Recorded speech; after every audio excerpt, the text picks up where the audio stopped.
بسم اللہ الرحمن الرحیم۔ جب آپ صلی اللہ علیہ وآلہ وسلم کچھ بڑے ہوئے تو گھر سے باہر نکلتے اور دوسرے لڑکوں کو کھیلتے ہوئے دیکھتے، مگر خود ہمیشہ ہر قسم کے کھیل کود سے علیحدہ رہتے۔ ایک روز مجھ سے کہنے لگے کہ اماں جان، میرے دوسرے بھائی بہن دن بھر نظر نہیں آتے، یہ لوگ ہمیشہ صبح کو اٹھ کر روزانہ کہاں چلے جاتے ہیں؟ میں نے کہا، یہ لوگ بکریاں چرانے چلے جاتے ہیں۔ یہ سن کر آپ صلی اللہ علیہ وآلہ وسلم نے فرمایا، مادر مہربان، آپ مجھے بھی میرے بھائی بہنوں کے ساتھ بھیجا کیجیے۔ چنانچہ آپ صلی اللہ علیہ وآلہ وسلم کے اصرار سے مجبور ہو کر آپ کو حضرت حلیمہ رضی اللہ تعالیٰ عنہا نے اپنے بچوں کے ساتھ چراگاہ جانے کی اجازت دے دی، اور آپ روزانہ حضرت حلیمہ رضی اللہ تعالیٰ عنہا کی بکریاں چرتی تھیں، تشریف لے جاتے رہے، اور بکریاں چراگاہوں میں لے جا کر ان کی دیکھ بھال کرنا جو تمام انبیاء اور رسولوں کی سنت ہے، آپ نے اپنے عمل سے بچپن ہی میں اپنی ایک خصلت نبوت کا اظہار فرما دیا۔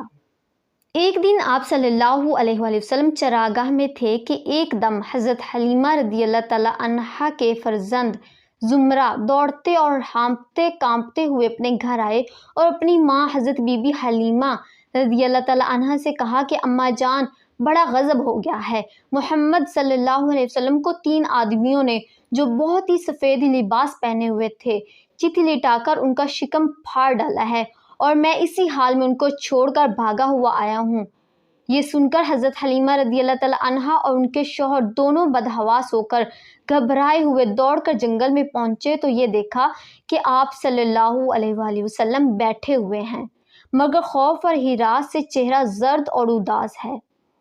حضرت حلیمہ رضی اللہ تعالیٰ عنہا کے شوہر نے انتہائی مشفقانہ لہجے میں پیار سے چمکار کر پوچھا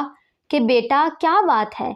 آپ صلی اللہ علیہ وآلہ وسلم نے فرمایا کہ 3 شخص جن کے کپڑے بہت ہی سفید اور صاف ستھرے تھے میرے پاس آئے اور مجھ کو چت لٹا کر میرا شکم چا کر کے اس میں سے کوئی چیز نکال کر باہر پھینک دی، اور پھر کوئی چیز میرے شکم میں ڈال کر شگاف کو سی دیا، لیکن مجھے ذرا برابر بھی کوئی تکلیف نہیں ہوئی۔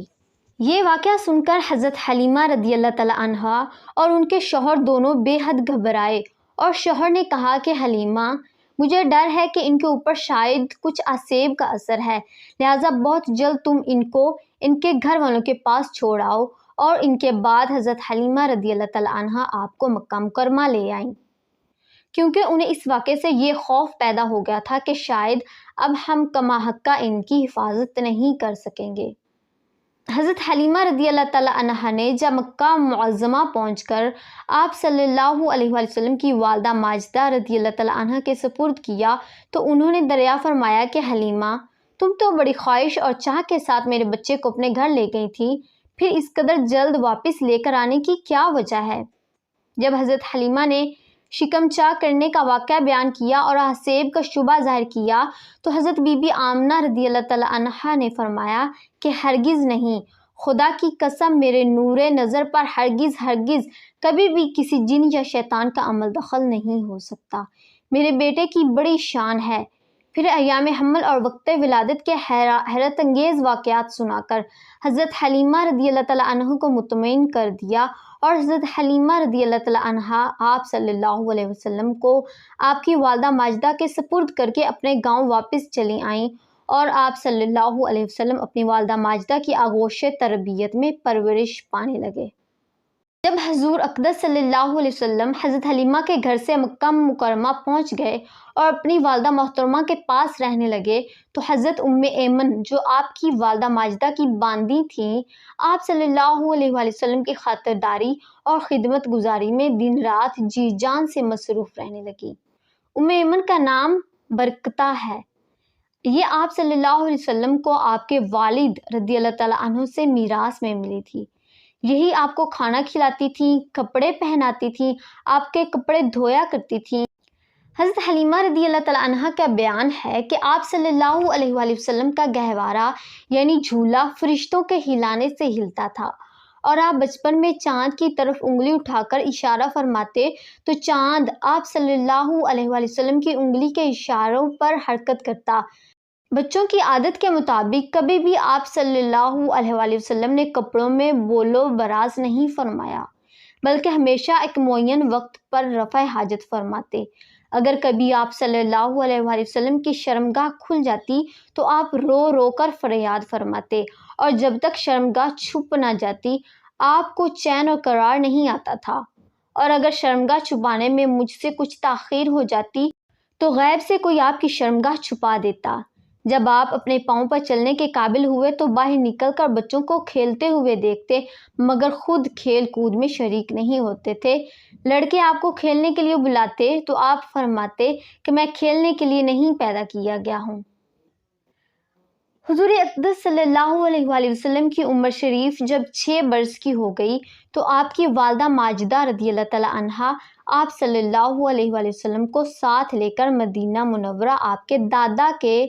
ننیال رشتہ داروں کی ملاقات یا اپنے شوہر کی قبر کی زیارت کے لیے تشریف لے گئیں۔ حضور صلی اللہ علیہ وسلم کے والد ماجد کی باندی ام ایمن بھی اس سفر میں آپ کے ساتھ تھی۔ وہاں سے واپسی پر ابوا نامی گاؤں میں حضرت بی بی آمنہ رضی اللہ تعالیٰ عنہا کی وفات ہو گئی اور وہ وہیں مدفون ہوئیں۔ والد ماجد کا سایہ تو ولادت سے پہلے ہی اٹھ چکا تھا، اب والدہ ماجدہ کی آغوش شفقت کا بھی خاتمہ ہو گیا۔ حضرت بی بی آمنہ رضی اللہ تعالیٰ عنہا کی وفات کے بعد حضرت ام ایمن رضی اللہ تعالیٰ عنہا آپ صلی اللہ علیہ وآلہ وسلم کو مکہ مکرمہ لائیں